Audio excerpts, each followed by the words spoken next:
بسم اللہ الرحمن الرحیم. ناظرین السلام علیکم. میں ہوں آپ کا میزبان صابر شاکر. تازہ ترین خبروں، اطلاعات اور تبصروں کے ساتھ پاکستان کے حالات و واقعات اور سیاسی صورتحال پر ایک نظر. آج ہے 1 جولائی اور دن ہے منگل کا. ایک طرف فیلڈ مارشل اور ان کی ٹیم ہے جو کہ اس غیر آئینی، غیر قانونی، غیر جمہوری نظام کو بچانے کے لیے، الیکشن چوروں کو تحفظ دینے کے لیے ہر ممکن کوشش کر رہی ہے اور اپنے ساتھ کچھ پی سی او ججز کو ملایا ہوا ہے. اور وہ ججز جو ہیں وہ ہر غلط فیصلہ کر رہے ہیں جس کی ماضی میں کوئی مثال نہیں ملتی. اور انہوں نے تو ثابت کر دیا ہے کہ نہ ان کو شرم ہے، نہ حیا ہے، نہ قانون ہے، نہ آئین ہے، نہ ان کو ضمیر کی کوئی پرواہ ہے اور نہ ہی ان کو زمانے کی پرواہ ہے. اس لیے جو حکم آتا ہے وہ اسی طرح کا فیصلہ صادر کر دیتے ہیں. اور چودھری اعتزاز احسن صاحب یہ واضح طور پر بتا چکے ہیں کہ اس وقت عدلیہ جو ہے وہی فیصلے کر رہی ہے جو ان کو army chief general Asim Munir صاحب کہتے ہیں. اس وقت عدلیہ ان کے مکمل کنٹرول اور ان کی مکمل تابع داری میں ہے. یہ تو ہے اس وقت گراؤنڈ ریئلٹی. دوسری جانب آنریبل ججز ہیں جو کہ دبنگ ہیں، دلیر ہیں، جو آئین، قانون اور جمہوریت کی جنگ لڑ رہے ہیں، اپنا جان، مال، آبرو داؤ پر لگائے ہوئے ہیں. کچھ میڈیا پرسنز ہیں اور پھر اپوزیشن جماعت پاکستان تحریک انصاف اور ان کے ساتھ جڑی ہوئی دیگر جماعتیں ہیں. محمود خان اچکزئی صاحب ہیں، سردار اختر مینگل ہیں، جماعت اسلامی بھی ابھی تک اپوزیشن میں ہے اور یہ سب جماعتیں کوشش کر رہی ہیں. سنی اتحاد کونسل ہے، مجلس وحدت المسلمین ہے اور پھر وکلا کی ایک بڑی تعداد ہے، لیکن وہ بکھرے ہوئے ہیں اور وہ ابھی تک آرگنائز نہیں ہو پا رہے. دوسری جانب وکلا کو تقسیم کرنے کے لیے ان کو کروڑوں روپیہ دیا جا رہا ہے، گرانٹس کی صورت میں، استثناء کی صورت میں، ٹیکسوں میں استثناء دیا جا رہا ہے، ان کو برائب کیا جا رہا ہے، ان کو بھی پرمٹ پلاٹ دیے جا رہے ہیں ہاؤسنگ سوسائٹی کی صورت میں. اس طریقے سے ان کو بھی خریدا جا رہا ہے اور یہ پورا نظام جو ہے یہ خرید و فروخت پہ چل رہا ہے. میڈیا پرسنز، میڈیا مالکان، ان کو بھی کسی نہ کسی طریقے سے پولیٹیکل برائب اور اشتہاروں کی صورت میں اربوں کھربوں روپیہ دیا جا رہا ہے. اور اس پہ کوئی یہ ڈھکی چھپی بات نہیں ہے، بلکہ پنجاب حکومت نے اربوں روپے کے جو اشتہارات دیے اور جو ابھی دینے ہیں ان کے بارے میں وہ کہتے ہیں کہ آڈٹ ہی نہ کیا جائے، پوچھا ہی نہ جائے. اور یہ سارے کا سارا فساد جو ہے یہ پنجاب سے شروع ہوا. اور میں آپ کو ایک بات اسی ویلاگ میں بتاؤں گا کہ یہ نظام پنجاب میں ہی گرے گا اور پنجاب یعنی کہ مریم صاحبہ ہی اس سارے نظام کو سب کو لے کر اپنے ساتھ اس کو دبوئیں گی، گرائیں گی اور خود بھی تباہ ہوں گی اور پورے کے پورے نظام کے سہولت کاروں کو بھی اپنے ساتھ لے ڈوبیں گی. یہ اس وقت صورتحال ہے کیونکہ اس وقت فسطائیت جو ہے وہ عروج پر ہے. سچویشن یہ کیا ہے؟ سچویشن یہ ہے جی کہ ہر پارلیمان میں یہ حق ہوتا ہے، حق حاصل ہوتا ہے اپوزیشن کو کہ وہ احتجاج کرے، ہلا گلا کرے اور اپنے دائرے میں رہتے ہوئے. لیکن یہ پہلا موقع ہے کہ اس وقت پاکستان تحریک انصاف ہو یا دیگر کوئی اپوزیشن جماعت ہو، وہ اگر احتجاج کرتی ہے تو اس کو احتجاج کا بھی حق نہیں دیا جاتا. پنجاب اسمبلی میں احتجاج ہوا، نعرے بازی ہوئی، چورنی چورنی کے نعرے لگے اور مودی کا یار ہے، غدار ہے، اس کے نعرے لگے اور کسی کا نام نہیں لیا گیا. لیکن آپ کو پتہ ہے پھر جو سمجھنے والے ہیں سمجھ جاتے ہیں کہ یہ ہمیں ہی کہہ رہے ہیں. اس کا یہ اثر ہوا کہ 26 ارکان معطل کر دیے گئے، ایم پی ایس، اور اس کے بعد جو 13 قائمہ کمیٹیوں کی سربراہی تھی اپوزیشن کے بعد وہ بھی ان سے چھیننے کی کوشش کی جا رہی ہے اور پروسیس شروع ہو گیا ہے. اور ان 26 ارکان کو معطل کرنے کے ساتھ ساتھ ان کی ڈسکوالیفیکیشن کے بھی ریفرنس بھیج دیے گئے ہیں. آگے الیکشن کمیشنر صاحب بیٹھے ہیں، وہ سارے کا سارا کام خود بخود سنبھال لیں گے.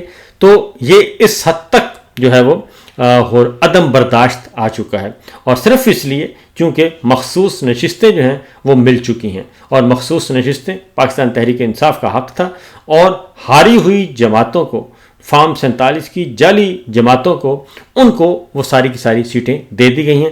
اور بنیادی مقصد اس کا صرف ایک ہی ہے کہ 2/3 اکثریت دے دی جائے اور 2/3 اکثریت اس طریقے سے دے دی گئی. اب یہ بیوقوف ہیں، یہ سمجھتے ہیں کہ شاید اس طریقے سے 2/3 اکثریت دینے سے ہم مضبوط ہو جائیں گے. یہ مضبوط نہیں ہوں گے بلکہ یہ مزید کمزور ہو گئے ہیں.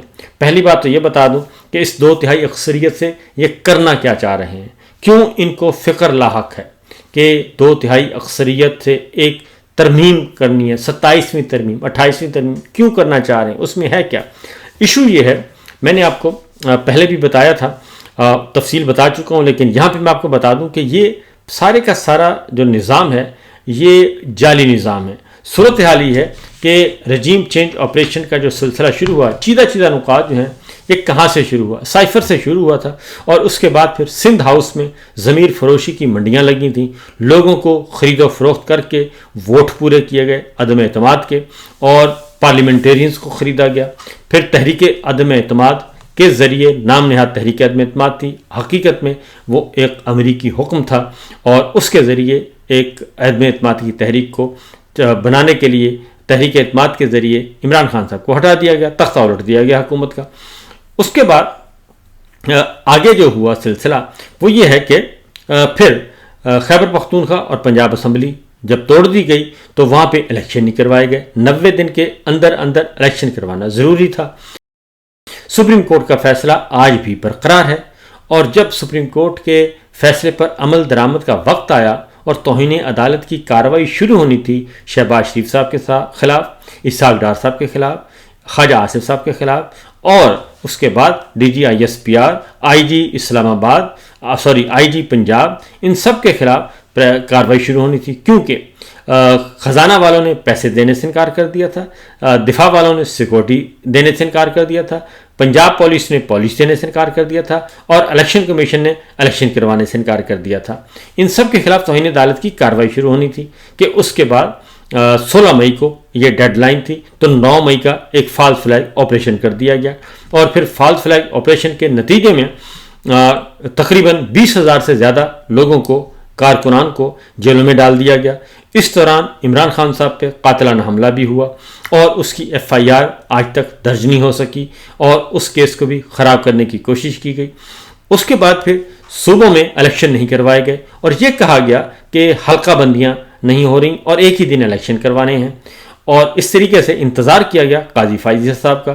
قاضی فائز عیسیٰ صاحب آ جاتے ہیں، اور اس کے بعد قاضی فائز عیسیٰ صاحب جب آتے ہیں تو اس کے بعد پھر نواز شریف صاحب کو واپس آنے کا موقع دیا جاتا ہے، اور الیکشن کی تاریخ صدر مملکت دیتے ہیں، تو کہا جاتا ہے یہ تو صرف الیکشن کمیشن کا اختیار ہے، یہ تو صدر کا اختیار ہے ہی نہیں۔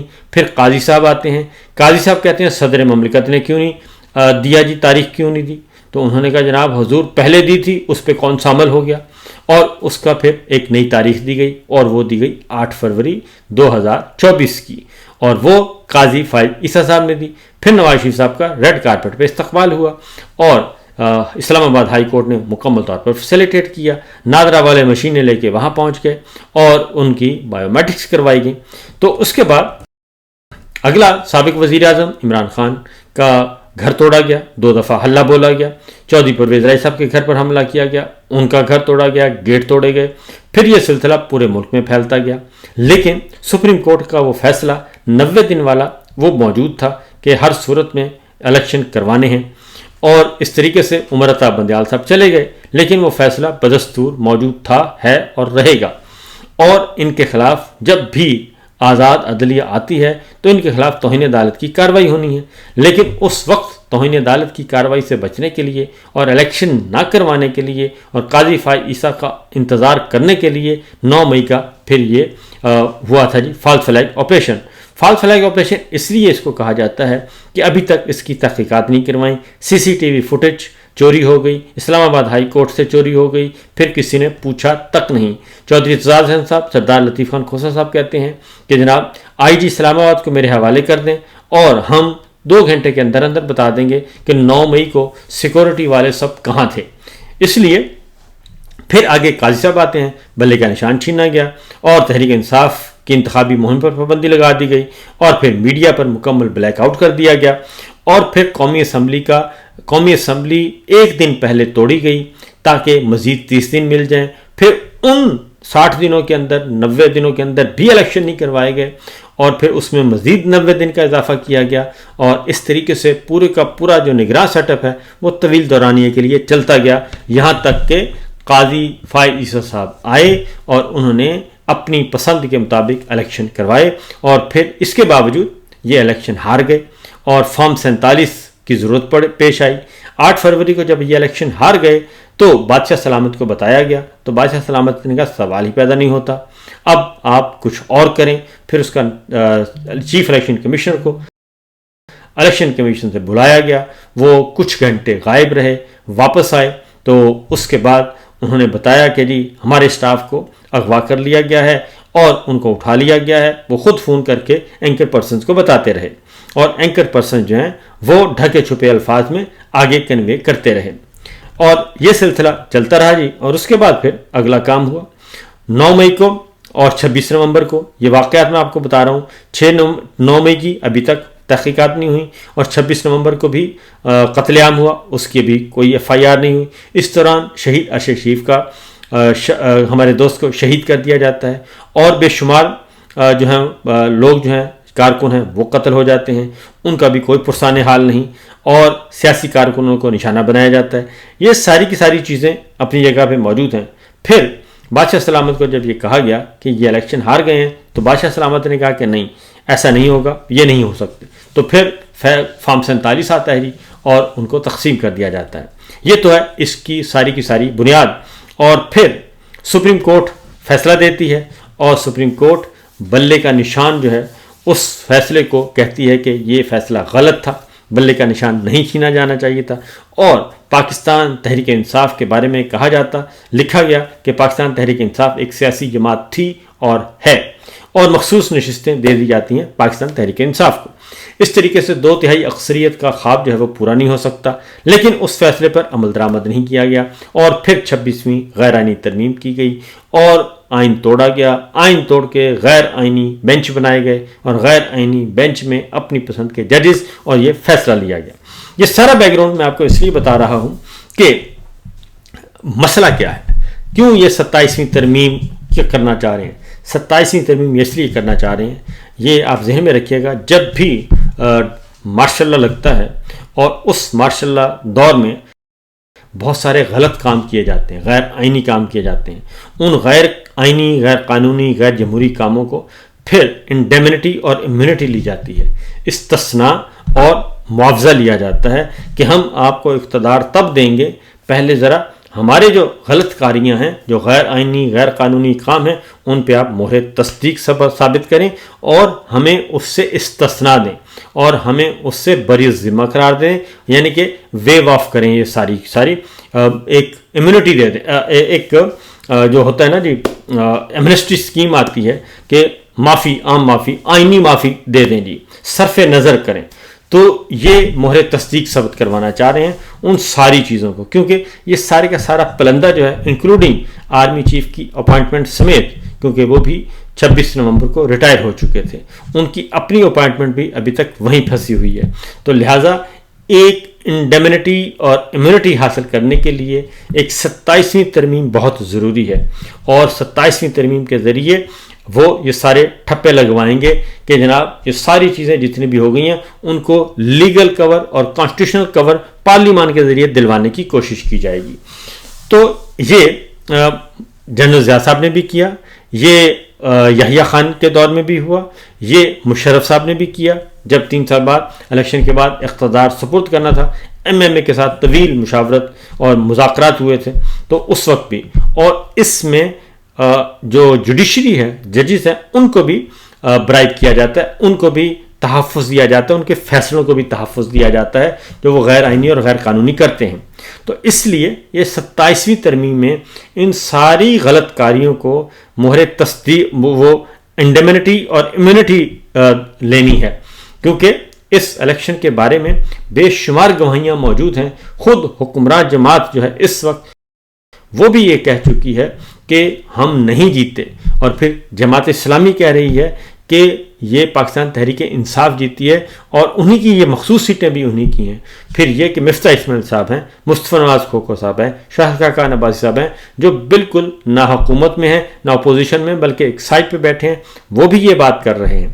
اور پھر جو آپ کی رپورٹ ہے انٹرنیشنل آبزرورز کی، اس میں بھی ایک ایک بات لکھی ہوئی ہے۔ یہ ساری چیزیں موجود ہیں اور ان کو یہ دھڑکا لگا ہوا ہے، ان کو یہ دھڑکا لگا ہوا ہے کہ جناب یہ معاملہ خراب ہوگا. اور جب بھی آپ کو میں چھوٹا سا بتا دوں کہ جنرل مشرف صاحب کو 12 اکتوبر 99 کے جو مارشل لا لگایا تھا اس کی ان کو سزا نہیں ملی. وہ پھنسے ہیں 3 نومبر 2007 کو جو ایمرجنسی لگائی انہوں نے اور جوڈیشری کو پابند سلاسل کیا، کیونکہ اس 3 نومبر 2007 کی ایمرجنسی کو کسی بھی پارلیمان نے امیونٹی نہیں دی، ان کو نہ انڈیمنٹی دی، اور ان کو ویو آف نہیں کیا، ان کو معافی نہیں دی، اور اسی لیے اس کیس میں وہ پھنسے ہیں. تو اس جو موجودہ رجیم ہے اس کے تو کندھوں پہ بہت زیادہ بوجھ ہے غیر آئینی اور غیر قانونی اقدامات کا. اس لیے جناب یہ سارا کچھ کوشش کی جا رہی ہے. لیکن میں آپ کو بتا دوں کہ یہ بیل جو ہے وہ منڈے نہیں چڑھنی. اس کی ریزن ہے کہ بڑا کلیئر اس کا جواب ہے کہ یہ غیر ہے تو سارا کچھ چوری کا، کیونکہ الیکشن ہی جب چوری ہوئے، فارم 47 ہوئی، پارلیمان جعلی ہوئی، تو پھر جتنی بھی آپ ترامیم کر لیں وہ غیر آئینی ہی کہلائیں گی، ان کی کوئی حیثیت نہیں ہے. یہ دل کو سمجھانے کو غالب یہ خیال اچھا ہے اور اس کے علاوہ اور کچھ نہیں ہوگا. اسی لیے اب یہ پنجاب میں بھی اپوزیشن کو اٹھنے نہیں دے رہے، اور وہ صحیح کہا انہوں نے کہ لیڈر آف اپوزیشن نے کہ ہم مریم نواز اور ان فرعونوں کے سامنے نہیں جھکیں گے. 10 کھرب روپے کی کرپشن رپورٹ کا جواب ضرور لیا جائے گا. اور اس وقت انہوں نے کہا کہ ہم اسمبلی کے باہر اپنی اسمبلی لگائیں گے اور خود ہی ریکوزٹ کیا کریں گے، خود ہی اجلاس بلائیں گے، سب کچھ کریں گے اور اپنی مرضی سے یہ سارے کام کریں گے. پنجاب میں یہ سارا لاوا پک رہا ہے اور پنجاب میں ہی یہ ساری چیزیں ہوں گی، پنجاب سے ہی یہ تحریک اٹھے گی اور یہ سارے نظام کو لے ڈوبے گی. اس کی وجہ یہ ہے کہ وکلا جو ہیں وہ ایک بار پھر آل پاکستان وکلا کنونشن کا اجلاس ہوا ہے اور انہوں نے سر جوڑا ہے، اور سر جوڑتے ہیں وہ، لیکن اس کے بعد وہ اٹھ جاتے ہیں. اور اسی لیے میں آپ کو بتا دوں کہ سپریم کورٹ کا جو فیصلہ آیا ہے اس کی تفصیلات فراہم نہیں کی جا رہی کہ وہ پورا جو آرڈر آف دا کورٹ ہے وہ پورے کا پورا ہمیں دیا جائے، اور وہ نہیں دیا جا رہا. اور مخصوص نشستوں کے کیس میں آرڈر آف دا کورٹ جو ہے وہ جس میں 12 ججز کے دستخط ہوں وہ نہیں دیا جا رہا، اور وہ درخواست دی سنی اتحاد کونسل نے، وہ درخواست واپس کر دی گئی اور نہیں وصول کی رجسٹرار آفس نے. تو وہ پیچھے ہیں اور اب فیصلہ دینے والے آگے ہیں. پھر جناب سینئر قانوندان منیر ملک کی سربراہی میں آل پاکستان وکلا کمیشن وکلا ایکشن کمیٹی کا اعلامیہ جاری کیا گیا، اور اس میں انہوں نے کہا کہ ہفتے میں 2 بار تمام بار ایسوسیشنز اور کونسل جو ہیں وہ احتجاج کیا کریں گی. 26ویں ترمیم کے خلاف تمام وکلا عدالتی کارروائیوں میں سیاہ پٹیاں باندھ کر جائیں گے، اور سول سوسائٹی اور قانونی برادری کو متحد کر کے آل پارٹیز کانفرنس بلائی جائے گی. اور پھر وکلا ایکشن کمیٹی کے اجلاس 11 جولائی کو اسلام آباد میں ہوگا اور اس میں فردر فیصلے کیے جائیں گے. تو لہٰذا یہ سلسلہ ابھی جاری و ساری ہے اور یہ ان کو گلے پڑا ہوا ہے. یہ ہڈی ہے جو نگلی جا رہی ہے، اگلی جا رہی ہے. اجازت دیجیے، اللہ حافظ.